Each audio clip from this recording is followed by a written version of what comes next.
Seja muito bem-vindo ao 2 Dedos de Teologia. A gente está num programa diferente. Estou com Pedro Pamplona.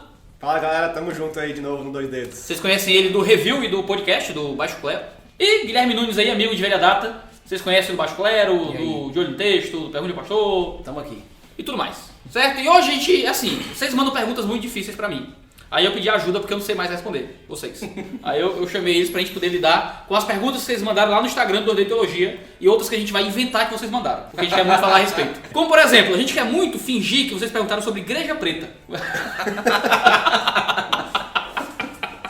Já vamos começar com isso logo, assim, cara. Churchismo e Igreja Preta, é isso. É pecado a igreja ser preta? Vou deixar com o Guilherme aí pra ele começar mais essa área de louvor aí. Rapaz. Louvor? Não. Tem que parar de zoar e definir a pergunta direito, né? Ok. Porque qual a questão da igreja preta, Pedro Pamplona? É porque tem negro na igreja? Racismo. Então, o problema é aquela igreja que quer ter uma arquitetura, uma aparência aí mais jovem, mais descolada e pinta as paredes de preto, deixa o ambiente mais escuro, né? Aquela meia luzinha, então algumas pessoas reagem a isso como algo problemático. E tem que botar church no título. Tem que ser alguma coisa church. É. Igreja church, né? Eu acho que o problema de você deixar tudo preto assim é quando isso compromete um pouco a essência do que é a igreja. Em termos de comunhão de pessoas de várias idades, de como as pessoas mais velhas estarão ali dentro, numa igreja muito escura, como é que velhinhos, pessoas que precisam de uma visão melhor vão se comportar ali dentro. Agora, enquanto está escuro ou preto, colocar um negócio assim, eu não tenho problema não. O meu problema é se ficar brega. Se ficar brega aí é paia pra caramba. Church é brega. Qualquer coisa. O inglês. Você colocou o church na sua igreja, você é brega, certo? Você não tá em pecado não, você ama Jesus, vai pro céu. Porque Deus morreu pelos bregas também. Então assim, eu acho que o preto em si não há problema nenhum. Tanto bem feito, tanto bonitinho. Agora, enquanto a comunhão, ao tipo de igreja que ali é, porque geralmente o problema é que é muito jovem. Sim. E é isso que me incomoda às vezes. Às vezes a igreja, a arquitetura expressa só uma idade, entendeu?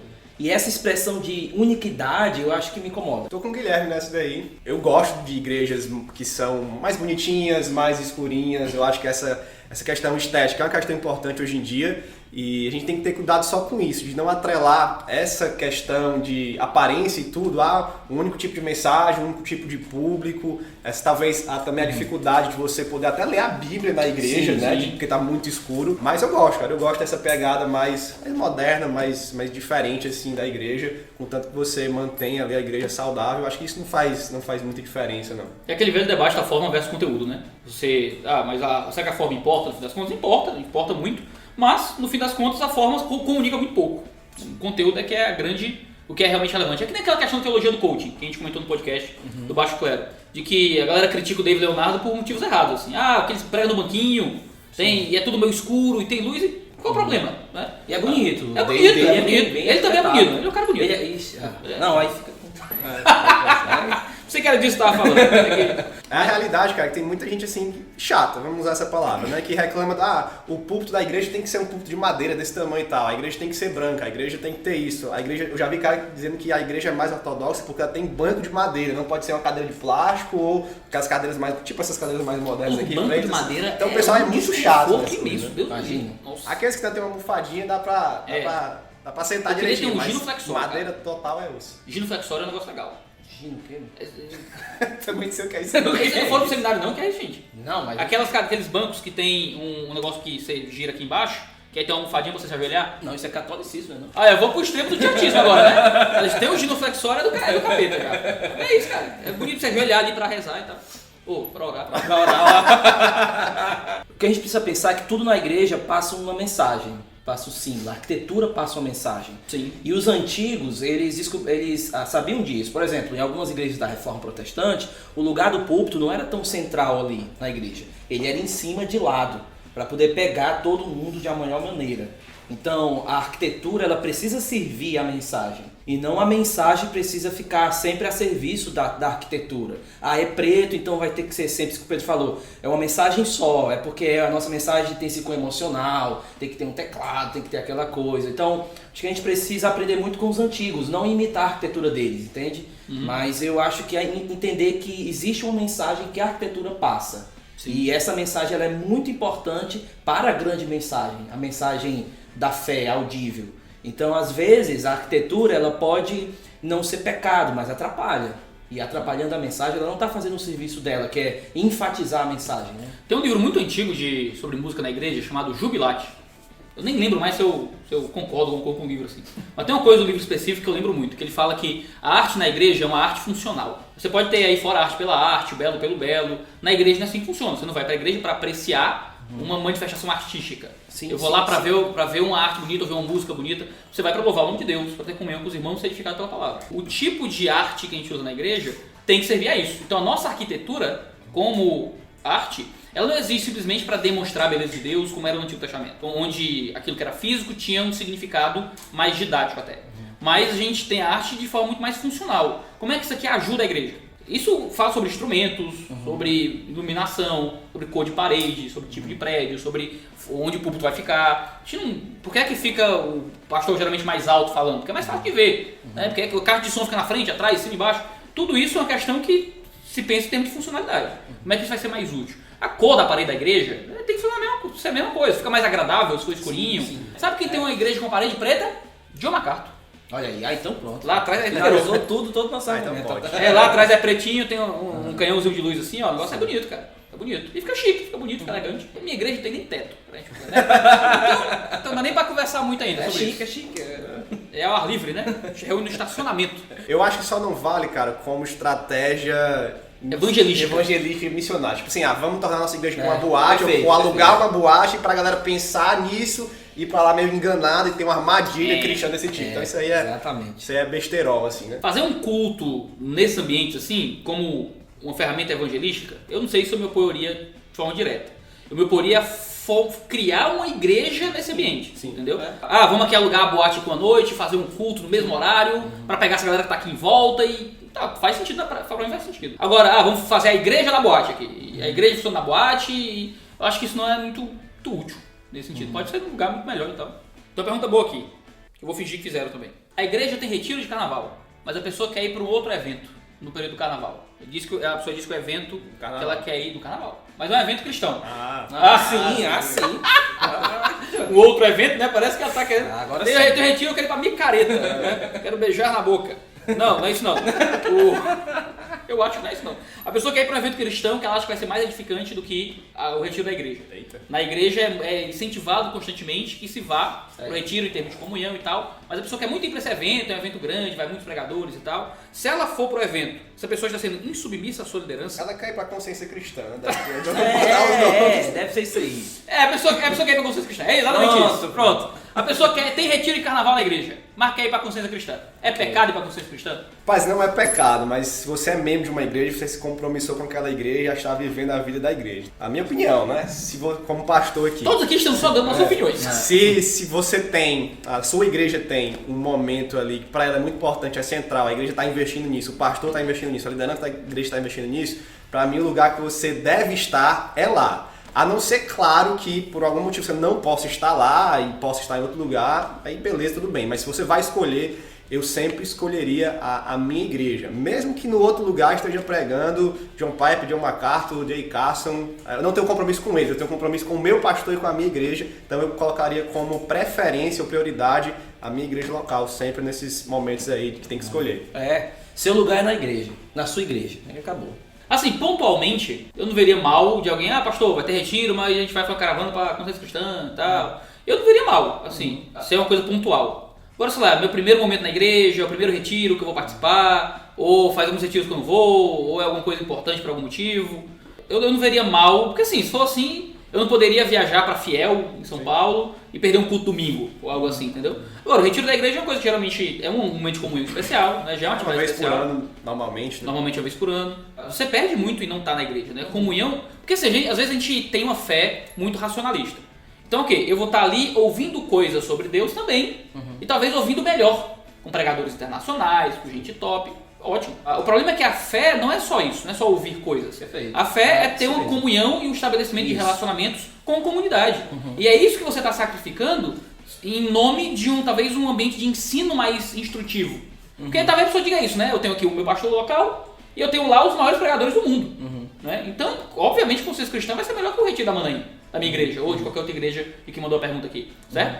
Eu não prego igual. Porque assim, eu podia ser um ótimo pregador, mas eu sou um só. Tem lá os melhores, trazendo os melhores sermões que eles pregaram no ano, selecionados para aquela conferência. É um ambiente irreal, assim, é um negócio incrível. Se você pensar na fé unicamente em termos de aprendizado, cara, vale a pena fazer essa troca. O problema é que a fé é muito mais do que isso. Quando eu digo que o seu lugar é na sua igreja, é de forma geral. Sim. E aí os aspectos específicos de cada contexto tem que ser escolhidos à luz desse aspecto geral. Seu lugar é na sua igreja, sua prioridade tem que ser na sua igreja, e enfim. Dá pra gente encontrar um equilíbrio aí, né? Por exemplo, os jovens da minha igreja gostam muito de ir pra consciência cristã, eles organizam caravanas pra lá. Então a gente não faz retiro de jovens no carnaval pra isso, pra deixar a galera livre pra ir. A gente não tem retiro de carnaval também, a gente faz na Semana Santa. Pois é.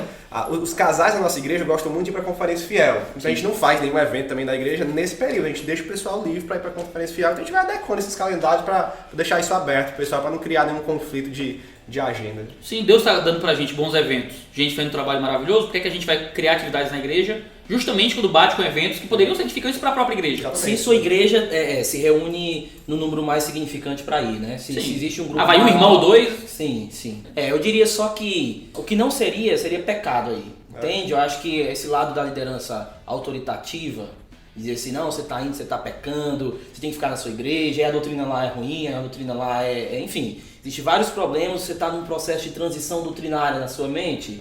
Existe todo um contexto aí que você precisa ficar ligado. Porque não ir, ficar na sua igreja porque alguém mandou, autoritarismo de liderança, aí é um problema que eu vejo. Então, por isso que eu acho que o contexto ele precisa ser levado em conta com o princípio geral. O seu lugar é na sua igreja enquanto ela é igreja. Pergunta longa aqui. O marido não cortou o cordão umbilical com a mãe. Ele escuta a mãe e não a esposa. E não a prioriza. Ok. Resolve todos os problemas de parentes, primos, irmãos e pais, mas não os da esposa. Pergunta anônima, por favor. Sempre é anônimo, não se preocupe. Sempre será anônimo. Mas foi essa aí, cara. Começa contigo aí. Começa aí, já que tu leu... Eu trouxe vocês pra eu não ter que responder nada. Você não entendeu o negócio? Eu tô terceirizando o trabalho. Essa é a questão. Assim, sempre tem um pecado por trás de pecado. Né? A pessoa não cortou o cordão umbilical quando casou. O que é que isso significa? Pode significar absolutamente muitas coisas. É falta de compreensão acerca do que o casamento representa? É simplesmente falta de força emocional para assumir a liderança familiar? É senso ainda de projetar a própria identidade na opinião que os familiares têm dele? Pode ser um mundo de problemas, certo? O que precisa é de pregação do evangelho, de confrontação através do que a palavra de Deus cobra dele e de pastoreio. Essa pessoa precisa de igreja. Seja de uma igreja que possa intervir na vida dele e ajudá-lo a viver uma vida que ele possa colocar a família dele em primeiro lugar. Se ele está lá, resolve o problema de todo mundo, nunca da esposa. Você já conheceu esse tipo de marido, né? Sim. Qualquer pessoa de fora pede alguma coisa, o cara tá lá. Mas não faz nada em casa, né? É aquela piada, né? Minha esposa fica insistindo pra fazer as coisas demais, não sei pra quê. Ela fica cada 6 meses pedindo pra eu fazer de novo. Porque lá em casa é meio assim às vezes, tem que coisas de arrumar coisa em casa, eu sou um zero à esquerda. Tem que estar gesso nas coisas, eu fico aprendendo. Aí eu fico adiando, sabe? Mas sim, eu não fico fazendo pros outros e não fazendo em casa. Eu não faço pra ninguém. Eu não sei fazer, né? Eu não sei fazer, eu tenho que pagar alguém, eu tenho que ligar pra alguém pra vir, eu tenho que aprender, usar vídeo no YouTube, pra tutorial, como fazer gesso. É meio ridículo, mas aprendi e tô fazendo. Eu tô falando isso pra não parecer também o babaca que faz tudo certo e que não erra nunca, né? Fico reclamando dos outros e a minha vida é muito perfeita, né? Faz gesso, cara, sabe fazer gesso. Você faz gesso, cara. Cara, é muito fácil, cara, é água, é só água e gesso, cara. É só jogar água lá, mistura e resolve. Passa na parede. E passa na parede. Aí depois passa um alisador lá, é fácil, é muito fácil. A gente tem uma barreira porque a gente não descobriu. O tutorial é específico, informação. Aqui tem informação! O cara que faz tudo pros outros e não faz em casa, é tipo o cara que gosta de orar em público e não gosta de orar em casa. O cara que prega na igreja e não faz culto doméstico. Né? O cara tem um esforço de vida pública para outras pessoas que vão ter opiniões sobre ele, mas na esposa dele ele já não liga mais para o que a esposa pensa ou está projetando o senso de identidade dele em outro lugar. Eu acho que pode ter muita coisa envolvida aí. É só alguém pastoreando e olhando pro coração dele que pode realmente dar uma força nesse processo. Existe a questão do mandamento divino, né, de Gênesis, mandato criacional, aí, de deixar pai e mãe. Sim, tá na Bíblia. Tá na Bíblia, né? A gente tem que encontrar o equilíbrio com honrar pai e mãe. Então são dois Sim. mandamentos que a gente tem que colocar aí. Honrar pai e mãe é para sempre, não é só até você casar, mas muda nessa forma de honra, muda a forma de obediência. E agora a gente tem um relacionamento íntimo, né? Nós somos um só com a nossa esposa, não com a mãe, não com o pai, não com qualquer outro parente familiar, mas com a esposa. Então a gente tem que caminhar muito nesses mandamentos bíblicos para saber que o nosso principal relacionamento agora é com a esposa, que a nossa principal responsabilidade é com a esposa, que as necessidades dela são supridas por nós e as nossas também muitas vezes por elas. E a gente tem nesse relacionamento do casamento a grande prioridade tanto do homem quanto da mulher. Inclusive sobre os filhos, né? Isso é um assunto polêmico aí, mas inclusive sobre os filhos. Esse ponto é interessante que quando a gente está aconselhando assim homens que são, ou mulher, vamos dizer assim, como a esposa chegou pra gente e falou isso, né? Sobre o marido dela. Esposa reclama de marido segunda-feira no Ministério Pastoral, né? Pois vai lá... Marido nunca reclama de esposa, é muito estranho. Eu não sei se é a experiência de vocês. Raramente marido vem reclamar de esposa. Eu acho que ele já tá tão assim pra baixo, reclamam tanto com ele. Homem não busca aconselhamento. Homem não quer ajuda, é verdade. Homem não quer ajuda, nunca. Às vezes o que eu observo nesses caras, até nessas mulheres, é que elas não observam o real problema do que tá acontecendo. Elas veem só como é que eu digo assim, só o fator imediato ali, a ação. Ele não faz isso, ele não faz aquilo outro. Mas o que realmente está acontecendo ali, né? Por exemplo, para o homem, quando ele deixa de fazer a sua função, ele deixa de ser homem, ele prejudica tanto a sua mulher, porque a sua mulher precisa de alguém para dar direção a ela. A mulher, ela como auxiliadora, ela está ali, ela tem a sua vocação, ela tem a sua vida, mas nessa função entre homem e mulher, o homem como cabeça, ele deve dar direção ao lar. E quando ele não dá direção ao lar, significa que o lar fica sem direção. Qualquer outra coisa ao redor aparece para ser um candidato à direção daquele lar, entende? Então, o Douglas Wilson fala uma coisa tão legal que, às vezes, quando nós chegamos para as nossas esposas, nós devemos não dizer que é melhor você ir por ali, no sentido de possibilidade. Às vezes elas estão precisando de direção mesmo. Você tem que ir por ali, eu vejo que é ali o caminho. E Deus deu isso para nós, entende? Deus deu para o homem o instinto de dar direção para a mulher. E a mulher nos auxilia na nossa direção. Uma outra coisa que eu vejo nisso aí é que quando o homem ele está assim, se a mulher observa, eu digo o diálogo, sabe? O diálogo.